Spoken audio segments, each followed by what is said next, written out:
नहमदहु व नसल्ली अला रसूलिन करीम अम्मा बाद वअऊज़ु बिल्लाहि मिनश शैतानिर रजीम बिस्मिल्लाहिर रहमानिर रहीम रब्बि इश्रह ली सदरी व यस्सिर ली अमरी वहलुल उक़दतम मिन लिसानी यफ़क़हू क़ौली रब्बि ज़िदनी इल्मा व अमला रब्बि यस्सिर व ला तुक़स्सिर व तम्मम बिल खैर या रब्बि लकल हम्दु कमा यंबग़ी लिजलाली वजहिका व अज़ीम सुल्तानिक।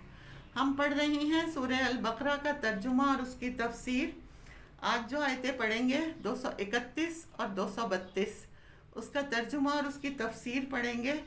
व इज़ा तलक़्तुमुन निसाअ, और जब तुम तलाक दो औरतों को, ये आम हुक्म है।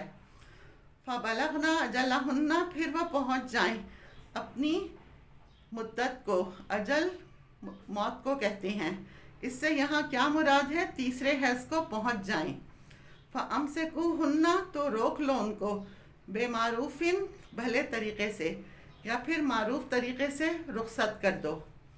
तलाक़ का तरीक़ा ये है कि शौहर तोहर की हालत में, तोहर क्या है यानी पाकी की हालत में, और उस तोहर में जिसमें कोई जिस्मानी ताल्लुक़ बीवी से कायम नहीं किया, उस तोहर में एक मर्तबा दे, बोलकर या लिख कर तलाक दे।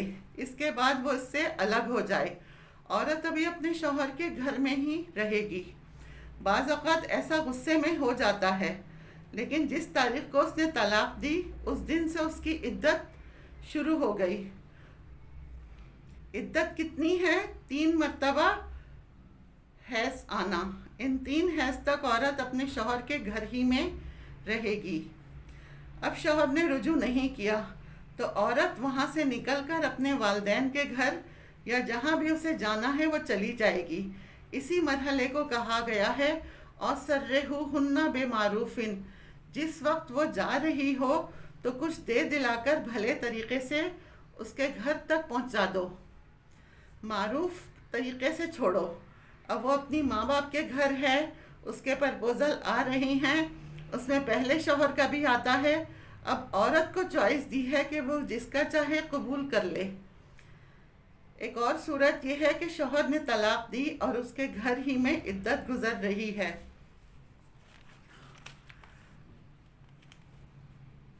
बीच में शौहर ने रुजू कर लिया, एक्सक्यूज़ कर लिया और रुजू हो गया। फिर कुछ अरसे बाद फिर दोनों की लड़ाई हुई और शौहर ने फिर एक तलाक दे दी। वो अपने शौहर के घर इद्दत गुजारेगी और शौहर ने फिर दोबारा रुजू कर लिया। फिर अगर तीसरी मर्तबा तलाक दी तो वह तलाक बाइन होगी, फिर रुजू की गुंजाइश नहीं होगी। इद्दत में कोई प्रपोज़ल नहीं दे सकता, लेकिन 3 हैज़ के बाद जब वो आज़ाद होगी तो फिर वो निकाह कर सकती है। वला तुमसिकूहुन्ना, और ना तुम उनको रोको, दिरारन, नुकसान देने के लिए, लितातदू, ताकि तुम ज़्यादती कर सको, जिस्मानी और ज़हनी अज़ियत दे सको। किसी भी तरह औरत को नुकसान दो, ये जायज़ नहीं। वमन यफ़अल ज़ालिका, और जो कोई ऐसा करेगा, फ़क़द ज़लमा नफ़्सहु, उसने अपनी जान पर खुद जुल्म किया। वो दूसरे पर जुल्म नहीं कर रहा, वो खुद अपने ऊपर जुल्म कर रहा है।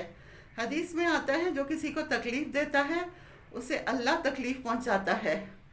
किसी के साथ जुल्म ना करो वरना खुद तुम्हारे साथ हो जाएगा, और जो मुश्किल किसी के लिए खड़ी करेगा अल्लाह उस पर मुश्किल डालेगा। वला तत्तखिज़ू आयातिल्लाहि हुज़ुवन, अल्लाह की आयत को मजाक ना बनाओ, ये मुनाफिकीन का तरीक़ा था। वज़्कुरू नेमतल्लाहि, अल्लाह की नेमत को याद करो। कौन सी नेमत? हमारे पास जो कुछ है ये दरअसल अल्लाह का इनाम है। हमारा कोई हक़ नहीं था, अगर हक़ होता तो सबको बराबर मिलना चाहिए था। तो क्या कहा जा रहा है कि अल्लाह की आयत का मजाक उड़ाते हो, ये ना करो, बल्कि उसकी नेमतों को याद करो। अलैकुम, जो ख़ास तौर पर उसने की। वमा अंज़ला अलैकुम मिनल किताब, जो उसने किताब में से तुम पर नाजिल किया है। वल हिकमा, और हिकमत में से, कुरान और सुन्नत की शक्ल में तुम्हारे पास अल्लाह की जो नेमत है, क्लियर गाइडेंस है, रहनुमाई है, ये बहुत बड़ी नेमत है। آپ یہ دیکھیے قرآن پاک میں اللہ تعالیٰ نے خاص طور پر نعمتوں کا ذکر کیا ہے، جس میں ایک رسول اللہ صلی اللہ علیہ وسلم کی آمد ہے۔ اللہ نے مومنوں پر احسان کیا کہ ان کا رسول انہی میں سے بھیجا۔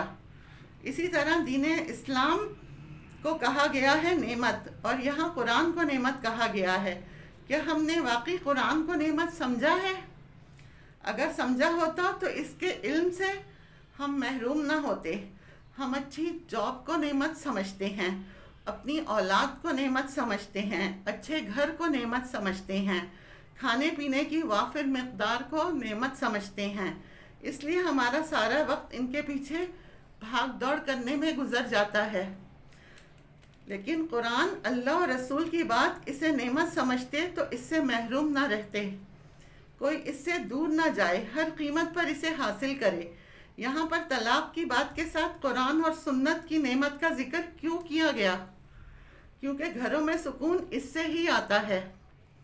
جب انسان کے پاس ہدایت ہوتی ہے، رہنمائی ہوتی ہے، اس کی اندر کی صفائی ساتھ ساتھ ہوتی رہتی ہے، تو تعلقات بھی اچھے رہتے ہیں۔ جب تمہارا قرآن سے تعلق اور سنت سے مضبوط ہوگا تو گھروں میں کیا ہوگا؟ سکون ہوگا۔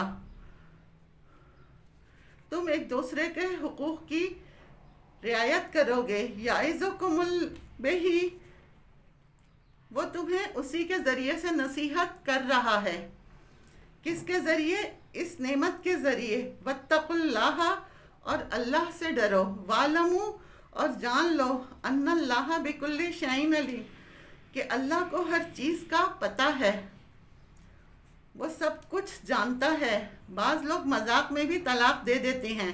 طلاق ایسی چیز ہے وہ مذاق میں بھی ہو جاتی ہے۔ گھر کا ٹوٹنا صرف انسانوں ہی کے لیے نہیں، اللہ کو بھی پسند نہیں۔ وَإِذَا طَلَقْتُمُ النِّسَاءَ، اور جب تم عورتوں کو طلاق دے دو، فَبَلَغْنَ أَجَلَهُنَّ، پھر وہ اپنی عدت کو پہنچ جائیں، یعنی عدت پوری ہو گئی، اب کیا ہے؟ فَلَا تَعْضُلُوهُنَّ، تم ان کو روکو، أَن يَنكِحْنَ، کہ وہ نکاح کر لیں، أَزْوَاجَهُنَّ، اپنے شوہروں سے، یعنی ایک یا دو طلاق ہوئی، شوہر نے رجوع نہیں کیا، عدت گزر گئی، پچھلے شوہر کو ایک حق ہے کہ دوبارہ نکاح کر سکتا ہے۔ عورت عدت کے بعد فارغ ہو چکی ہے دوسرے شوہر کی، تو پہلا شوہر دوبارہ اس سے نکاح کر سکتا ہے۔ اگر عورت بھی ایسا چاہتی ہے تو تم روک نہیں سکتے اسے، یہاں اس سے روکا گیا ہے۔ رکاوٹ نہ ڈالو۔ اذا تراضوا آتیناہم، جب وہ آپس میں راضی ہو جائیں، بالمعروف، معروف طریقے سے۔ اس سے یہ بھی پتہ چلتا ہے کہ نکاح کے معاملے میں عورت کو حق دیا گیا ہے کہ وہ اپنی پسند ناپسند ظاہر کرے، کسی کے ساتھ اسے نکاح پر جبراً مجبور نہ کیا جائے، زبردستی نہ کی جائے۔ ذالک یوعظ بہ، اس بات کی نصیحت کی جاتی ہے، من کانا، جو کوئی ہو، منکم، تم میں سے، یؤمنو، ایمان رکھتا ہے، باللہ، اللہ پر، والیوم الآخر، اور یوم آخرت پر۔ ہر اس شخص پر جو اللہ اور یوم آخرت پر ایمان رکھتا ہو۔ کس بات کی نصیحت کی جاتی ہے؟ کہ اگر عورت اپنے پرانے شوہر سے دوبارہ کرنے پر راضی ہو تو تم اسے نہ روکو۔ ذالکم ازکی لکم، یہ تمہارے لیے زیادہ پاکیزہ ہے، وأطہر، اور زیادہ پاک ہے۔ اگر تم یہ سمجھتے ہو کہ دوبارہ اس سے نکاح کرنا تمہارے لیے شرم کا مقام ہے تو نہیں، یہ زیادہ پاکیزہ ہے اگر وہ خود جانا چاہتی ہے۔ واللہ یعلم، اور اللہ جانتا ہے، وانتم لا تعلمون، اور تم نہیں جانتے، یعنی بعض اوقات اللہ تعالیٰ کا کوئی حکم ہمیں سمجھ میں نہیں آتا کہ اس میں اس کی کیا مصلحت ہے۔ اللہ زیادہ جانتا ہے، تمہارا علم ناقص ہے، تم نہیں جانتے۔ وآخر دعوانا ان الحمد للہ رب العالمین۔